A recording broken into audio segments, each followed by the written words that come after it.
Hi, let's do a quick revision of physical world for NEET 2021। वैसे तो यहाँ से ज़्यादा क्वेश्चंस बनते नहीं हैं, लेकिन फिर भी जहाँ से बन सकते हैं हम उसको पढ़ लेते हैं।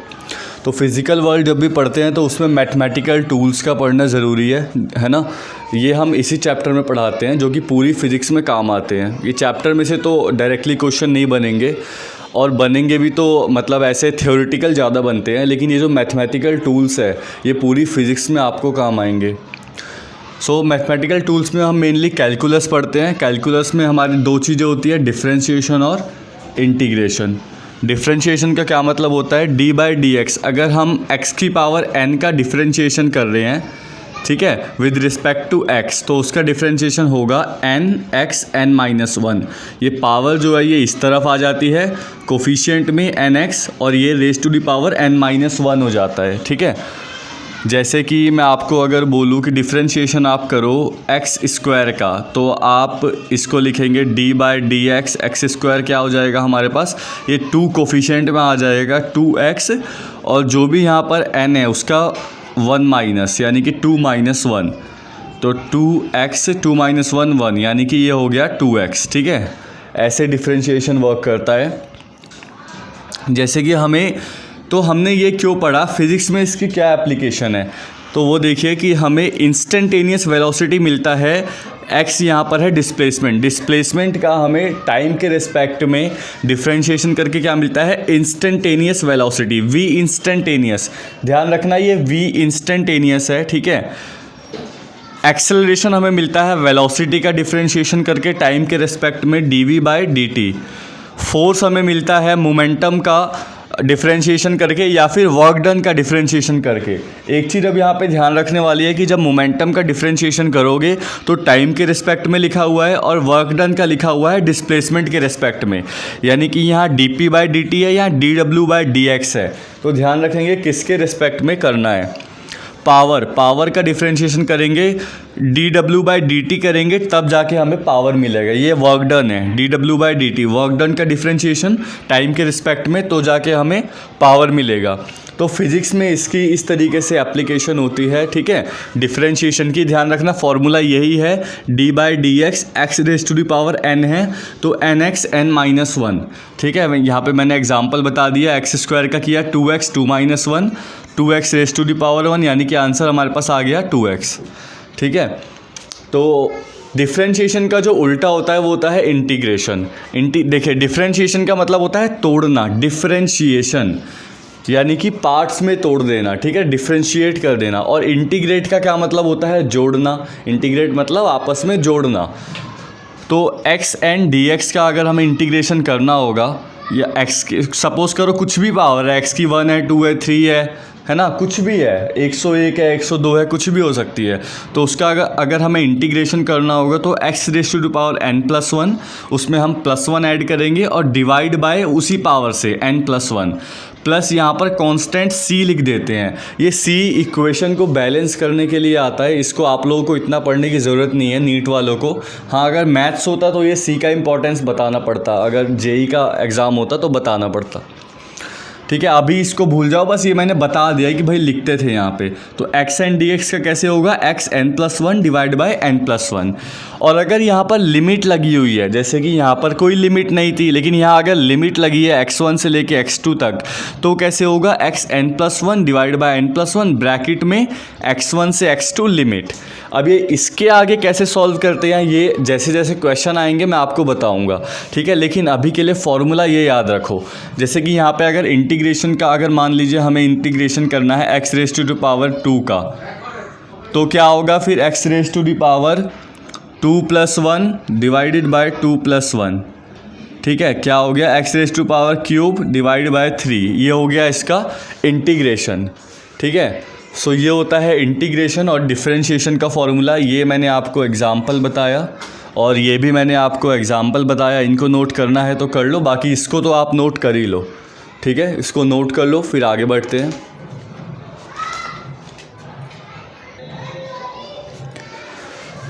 चलो, अब साइन और कॉस की वैल्यू को देख लेते हैं, डिफरेंट एंगल्स पे क्या वैल्यू होती है। इसको आपको रटने की ज़रूरत नहीं पड़ेगी। एक पैटर्न बताऊंगा, उस पैटर्न के बेसिस पे कुछ वैल्यूज़ को आप याद रख लेंगे।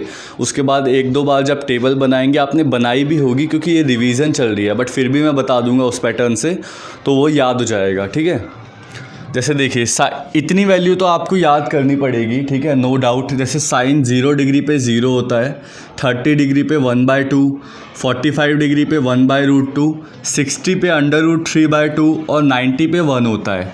इतना आपको याद रखना पड़ेगा। ठीक है, साइन 0 0, 30 1/2, 45 1/√2, 60 √3/2 और 90 1।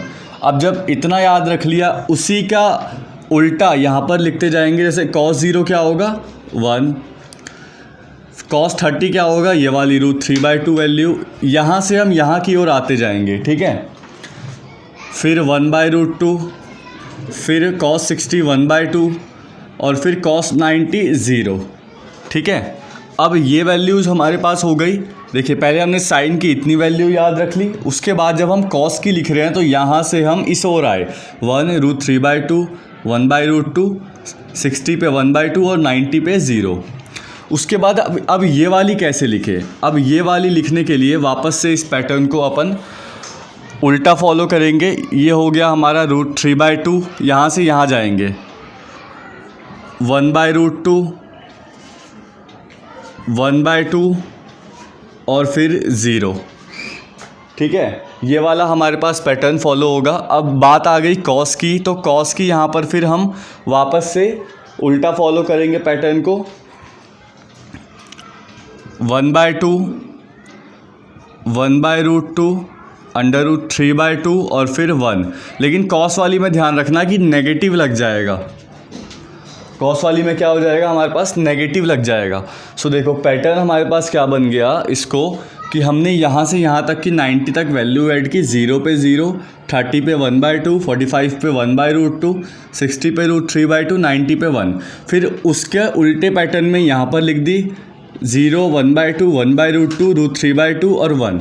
फिर जब हम यहाँ पे 90 से आगे बढ़ रहे हैं साइन में, तो हमने इसकी मिरर इमेज बना दी, √3/2, 1/√2, 1/2 और 0 0। ठीक है, फिर जब ये वाली वैल्यू लिखनी हुई तो इसका उल्टा लिख दिया। 0 था यहाँ पे, 1/2, 1/√2, √3/2 और -1। मतलब यहाँ पे cos वाले में माइनस आ जाएगा इस वाले सेक्शन में। तो ये पैटर्न होता है हमारे पास टेबल को बनाने का। ठीक है, एक दो बार आपने इस पैटर्न को समझ लिया, फिर खुद से लिख करके देख लिया, और जैसे जैसे क्वेश्चंस में आप अप्लाई करते हो आपको याद हो जाती है ये वैल्यूज़, और अभी तक बहुत सारी वैल्यू आपको याद भी होगी। फिर भी कोई कन्फ्यूज़न है तो आप यहाँ से देख सकते हैं। ठीक है, चलिए ये बेसिक टूल था, मैथमेटिकल टूल फिज़िकल वर्ल्ड में। ठीक है, इसको नोट डाउन कर लीजिए। उसके बाद फिर हम आगे चलते हैं। इसमें कुछ थ्योरेटिकल बातें पढ़नी है जहाँ से क्वेश्चन पूछे जा सकते हैं, उसको भी देख लेते हैं। फिज़िक्स की कुछ डोमेन्स के बारे में जान लेते हैं। डोमेन्स बेसिकली होता है कि मोटे मोटे तौर पे हम फिज़िक्स में किस किस चीज़ पे डील करते हैं। और डोमेन फिज़िक्स में ही नहीं, डोमेन किसी भी सब्जेक्ट की हो सकती है। ठीक है, और किसी भी कैटेगरी में हम डोमेन को डिफ़ाइन कर सकते हैं। तो मोटे मोटे तौर पर फिज़िक्स में क्या है, इसका मतलब कि हम किस किस चीज़ से डील करते हैं। तो दो तरीके की यहाँ पे चीज़ें होती है, एक होती है मैक्रोस्कोपिक और एक होती है माइक्रोस्कोपिक। ठीक है, आप जानते हैं माइक्रो छोटा होता है, मैक्रो कंपैरेटिवली बड़ा होता है। सो मैक्रोस्कोपिक में हम पढ़ते हैं क्लासिकल फिज़िक्स, मैकेनिक्स, इलेक्ट्रोस्टैट, थर्मोडाइनेमिक्स और ऑप्टिक्स। और माइक्रो में हम पढ़ते हैं ऑब्जेक्ट 10⁻⁻10 टू 10⁻⁻14 और -15 ऑर्डर। इतने छोटे ऑब्जेक्ट्स में भी हम फिज़िक्स में डील करते हैं। क्या क्या बताया मैंने, माइक्रोस्कोपिक का ऑर्डर 10⁻⁻10 टू 10⁻⁻14 और 10⁻⁻15 इस ऑर्डर में भी हम डील करते हैं। सो ये दो डोमेन्स होती है फिज़िक्स की। बस एक इंट्रोडक्शन के लिए बताया। ठीक है, जानना फिर भी आपका इसको ज़रूरी इतना नहीं था, लेकिन फिर भी बता दिया तो कर लो नोट डाउन अगर करना है तो। फिर आगे बढ़ते हैं।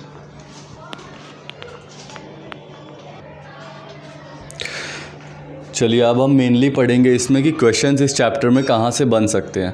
बहुत लोग कहते हैं कि ये वाला चैप्टर पढ़ाया ही नहीं जा रहा कोचिंग में, स्कूल में भी नहीं हुआ ठीक से, तो अगर क्वेश्चन आ गए तो हम कहाँ से करेंगे।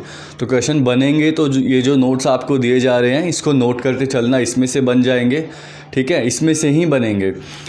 और इतना ज़्यादा क्योंकि देखो इतने, अगर तुमको 2 बुक दे दी जाए, 4 बुक दे दी जाए, पार्ट 1 पार्ट 2 पूरा, है ना, तो तुम क्या करोगे, कहाँ से क्वेश्चन बनाओगे, मेन पॉइंट से ही बनाओगे और बचता ही नहीं। अगर एक चैप्टर में से आपको 1 2 3 क्वेश्चन उठाने हैं तो आप कहाँ से उठाएंगे।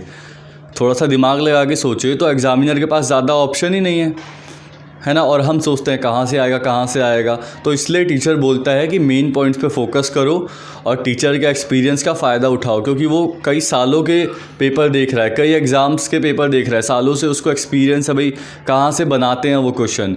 क्योंकि अगर वो ऐसे पार्ट से बना देंगे अनइम्पॉर्टेंट पार्ट से, तो ये एग्ज़ाम के लिए भी अनएथिकल हो गया, ठीक है, एग्ज़ाम के साथ भी नाइंसाफ़ी होगी। तो ज़्यादा ऑप्शन नहीं होते उन पे भी। तो अगर हमें पता है, अपने सिक्स सेंस को, अपने टीचर के एक्सपीरियंस को यूज़ करके हम प्रेडिक्ट भी कर सकते हैं कि कहाँ से क्वेश्चंस बनते हैं।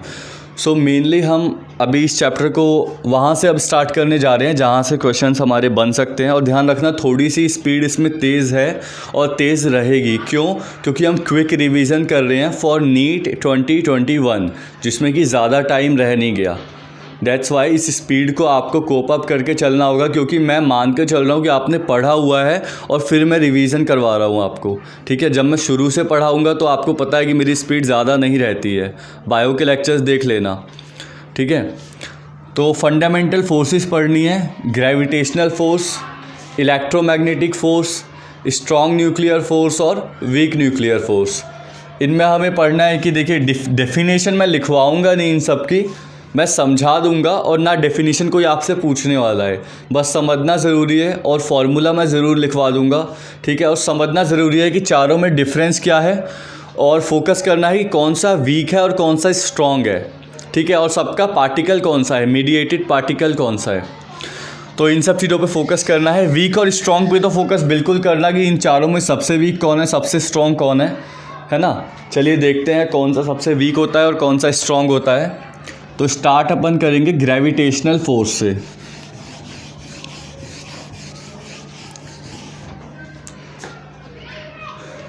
ग्रेविटेशनल फोर्स नंबर 1,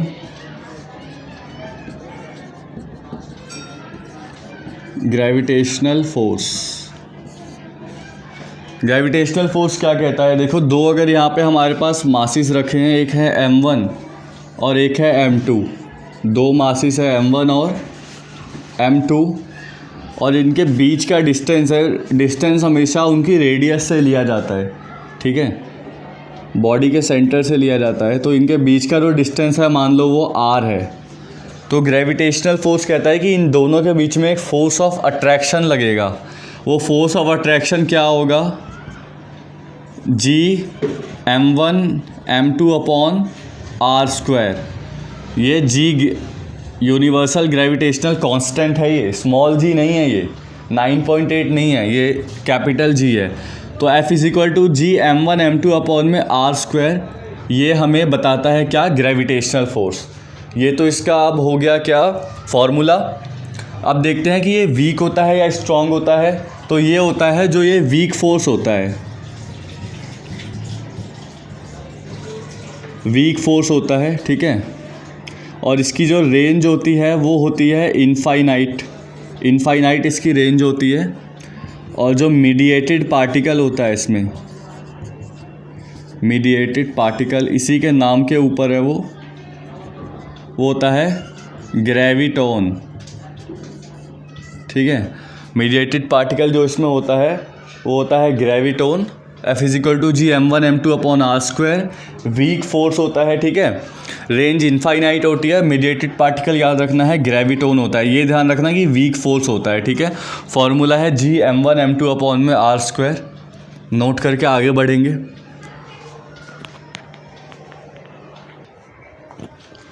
अब जिस तरीके से हमारे पास ग्रेविटेशनल फोर्स होता है, वैसे ही हमारे पास होता है इलेक्ट्रोमैग्नेटिक फ़ोर्स। इलेक्ट्रोमैग्नेटिक फ़ोर्स में क्या होता है, जैसे ग्रेविटेशनल फोर्स में हम मासिस को लेते हैं, 2 मासिस, वैसे यहाँ पे हम पॉइंट चार्ज को लेते हैं, ठीक है, वो मासेस के बीच में होता है और ये चार्जेस के बीच में होता है, बस इतना सा डिफरेंस है। Q1 Q2 दो चार्ज है हमारे पास, इनके बीच का डिस्टेंस है r, ठीक है, और ये इनका वेक्टर शो किया है मैंने V1 V2। तो इनके बीच का जो डिस्टेंस हमारे पास r है, तो इसमें फोर्स क्या हो गया 1/4 pi epsilon not Q1 Q2 bye r²। ये हमारे पास फोर्स का फॉर्मूला डिराइव होने के बाद आता है, ठीक है। डेरिवेशन में यहाँ पे नहीं करके बता रहा हूँ, वो आपने ऑलरेडी की होगी, बस फॉर्मूला आपको याद होगा 1/4 pi epsilon not Q1 Q2 upon में r²। अब जानने वाली बात क्या है कि जो इसकी रेंज होती है वो क्या होती है, इसकी भी रेंज इनफाइनाइट होती है। और जो मीडिएटेड पार्टिकल होता है, मीडिएटेड पार्टिकल इसमें होता है, वो होता है फोटोन। रेंज इसकी भी इनफाइनाइट होती है और मीडिएटेड पार्टिकल होता है फोटोन, ठीक है। इसको भी नोट कर लीजिए। फिर हमारे पास दो बच गए, स्ट्रॉन्ग न्यूक्लियर फोर्स और week nuclear force.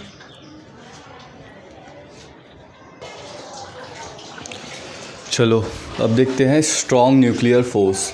Strong nuclear force क्या होती है, न्यूक्लियॉन्स के बीच की फोर्स होती है। Strong nuclear force is the force between nucleons of an atom.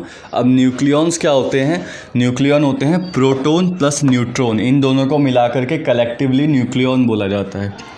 Strongest amongst all fundamental force, सारी फंडामेंटल फोर्स में सबसे ज़्यादा स्ट्रॉन्ग होती है। और ध्यान रखना कि जो फोर्स नेचुरली पाई जा रही है उनमें सबसे ज़्यादा स्ट्रॉन्ग है, तो उनका रेंज जो होगा शॉर्ट रेंज होगा। अगर लॉन्ग रेंज होता तो नेचर में दिक्कत हो जाती ना। आप सोचो कि फंडामेंटल फोर्सेस है, ठीक है, और मतलब आर्टिफिशियल नहीं है, क्रिएट की गई नहीं है और नेचुरली पाई जा रही है, तो भाई उनका जो है रेंज शॉर्ट ही होना चाहिए। अगर लॉन्ग होता तो तुम चैन से बैठ पाते क्या, नहीं बैठ पाते, डिस्टर्ब होती ना, पूरा नेचर डिस्टर्ब होता। तो इसलिए इसकी शॉर्ट रेंज होती है। शॉर्ट रेंज कितनी, अप टू 10⁻⁻15 मीटर, इतनी इसकी रेंज होती है। मीडिएटेड पार्टिकल होता है पाई मीज़ॉन। स्ट्रॉन्ग न्यूक्लियर फोर्स क्या होती है, मैंने बता दिया, न्यूक्लियॉन्स के बीच की फोर्स होती है। प्रोटॉन प्लस न्यूट्रॉन को हम कलेक्टिवली न्यूक्लियॉन कहते हैं। याद रखने वाली बात क्या है कि स्ट्रॉन्गेस्ट फंडामेंटल फोर्स, ये फन फोर्स लिखा है, मज़े वाली फोर्स नहीं है ये, ठीक है। स्ट्रॉन्गेस्ट इसका मतलब है फंडामेंटल फोर्स, ठीक है, जितनी भी है उसमें ये सबसे ज़्यादा स्ट्रॉन्गेस्ट है। इसको नोट कर लो। फिर एक लास्ट बचा वीक न्यूक्लियर फोर्स।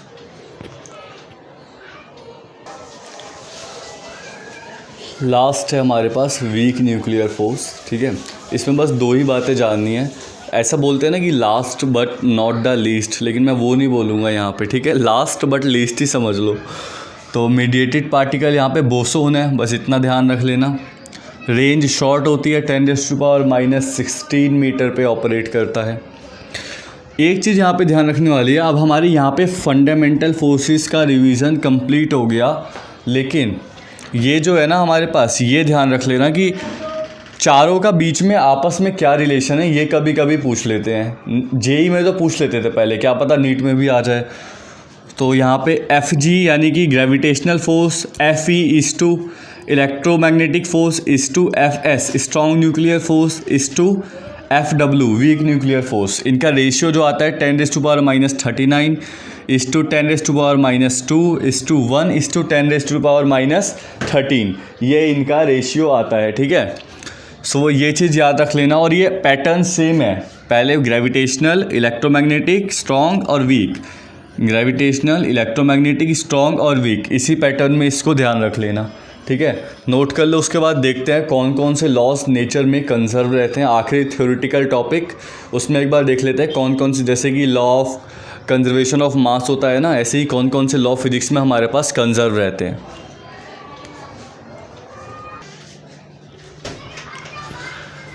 चलिए देखते हैं कि कौन कौन से लॉ होते हैं नेचर में जो हमारे पास, फंडामेंटल लॉ जो नेचर में हमारे पास कंजर्व रहते हैं, ठीक है। ध्यान रखना फंडामेंटल लॉ की बात हो रही है, इससे रिलेटेड एक पॉइंट आएगा यहाँ पे। Law of conservation of energy है ना, law of conservation of energy हमारे पास क्या होता है, कंजर्व रहता है हमेशा, ये एक फंडामेंटल लॉ है। Law of conservation of linear momentum fundamental law है। Law of conservation of linear momentum को कब डिफाइन करते हैं, एक्सटर्नल फोर्स जब हमारे पास नहीं लग रहा हो, in absence of external force linear momentum will be conserved. Law of conservation of angular momentum, angular momentum का कंजर्वेशन लॉ हम कब डिफाइन करते हैं? जब एक्सटर्नल टॉर्क ना लग रहा हो। दोनों में फ़र्क है। एक्सटर्नल फोर्स की एब्सेंस में law of conservation of linear momentum define होता है, और एक्सटर्नल टॉर्क की एब्सेंस में law of conservation of angular momentum define होता है। फोर्स, टॉर्क सब आपने अच्छे से पढ़ा होगा, नहीं पढ़ा होगा तो आगे पढ़ लेंगे, ठीक है, पढ़ाएंगे आगे। अभी इस चैप्टर के हिसाब से बस इतना याद रखना है कि ये फंडामेंटल लॉज होते हैं जो नेचर में कंजर्व रहते हैं, ठीक है। अब आप बोलोगे मास तो लिखा ही नहीं, लॉ ऑफ कंजर्वेशन ऑफ मास, तो इसको नोट करो, फिर एक पॉइंट लिखवाता हूँ उसके बारे में।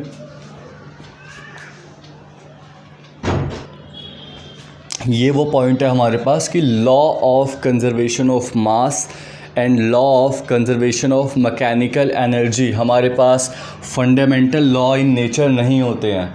क्यों नहीं होते हैं? क्योंकि जब न्यूक्लियर फिज़न होता है तो मास डिके होता है, और जब हमारे पास मैकेनिकल एनर्जी कंजर्वेटिव फोर्स में तो कंजर्व रहती है और नॉन कंजर्वेटिव में वो कंजर्व नहीं रहती है, इसलिए फंडामेंटल लॉ इन नेचर नहीं होते हैं। Law of conservation of mass and law of conservation of mechanical energy are not fundamental in nature, because in nuclear fission mass decay हो जाता है हमारे पास। और मैकेनिकल एनर्जी की बात करें तो mechanical energy remains conserved in conservative force but not in non conservative force, ठीक है। ये पॉइंट ध्यान में रखना है आपको। सो थ्योरेटिकली जहाँ भी इस चैप्टर से क्वेश्चंस बनते हैं वो यहीं से बनते हैं, और ये चैप्टर आप देखोगे इतना ज़्यादा इसमें फ़िज़िक्स है भी नहीं, ठीक है। इसमें मेरे हिसाब से तो हिस्ट्री ज़्यादा है, ठीक है। बाकी आप लोग अपने हिसाब से जज करना। और जो मैथमेटिकल टूल्स हैं, इंटीग्रेशन, डिफरेंशिएशन, उनके फॉर्मूले याद रखना, वो काम आते हैं आपको, ठीक है। आपको याद भी होंगे, आपने अभी तक बहुत सारे किए भी होंगे क्वेश्चंस, क्योंकि ये रिवीजन चल रहा है, मैं बार बार बोल रहा हूँ। तो इतना कर लेते हैं अभी, ठीक है। फिर नेक्स्ट टॉपिक के क्विक रिवीजन के साथ हम मिलेंगे दोबारा, और जल्दी जल्दी फिनिश करेंगे फटाफट, ताकि सारी चीज़ें आपको याद आती रहे। देखो क्या होता है ना कि एग्ज़ाम टाइम पे कोचिंग इंस्टीट्यूट में, बहुत सारे कोचिंग इंस्टीट्यूट में टीचर्स साथ नहीं रहते हैं, तो फिर उनकी कमी महसूस होती है रिवीजन में। तो अगर आपके साथ ऐसा हो रहा है तो आप यहाँ से पढ़ सकते हो, ठीक है। क्विक रिवीजन यहाँ से आप कर सकते हो, फिज़िक्स की, बायो की, केमिस्ट्री की, और बाकी जो हमारा मेन सिलेबस चलता है उस पर तो हम काफ़ी धीरे धीरे पढ़ाते हैं। आपने देखा भी होगा, नहीं देखा तो देख लेना, लेकिन रिवीजन तो भैया फास्ट ही होगी, क्योंकि ज़रूरत है, टाइम की नीड है, और टाइम की शॉर्टेज भी है थोड़ी सी, मेरे पास भी है। इसलिए कई बच्चे मतलब जो बायो की वीडियो देख करके, जो मुझे पर्सनली जानते हैं, जो ऑफलाइन पढ़ चुके हैं, वो व्हाट्सअप करते हैं कि सर बाल थोड़े इधर उधर हो रहे हैं, थोड़ा ऐसा हो रहा है। अरे पढ़ लो यार, मैं कभी कभी सो के उठ के भी पढ़ा देता हूँ, ठीक है। तो टाइम की शॉर्टेज है, तो उस वजह से ऐसा हो जाता है। जैसे जैसे टाइम होगा बाल भी ठीक हो जाएंगे, ठीक है। तो नेक्स्ट टॉपिक के रिवीजन के साथ मिलते हैं। अभी इतना करके रखो, and thank you so much. और वीडियो अच्छी लग रही है तो सब्सक्राइब और शेयर कर दो, जिसको हेल्प हो उनको शेयर कर दो। Thank you, okay.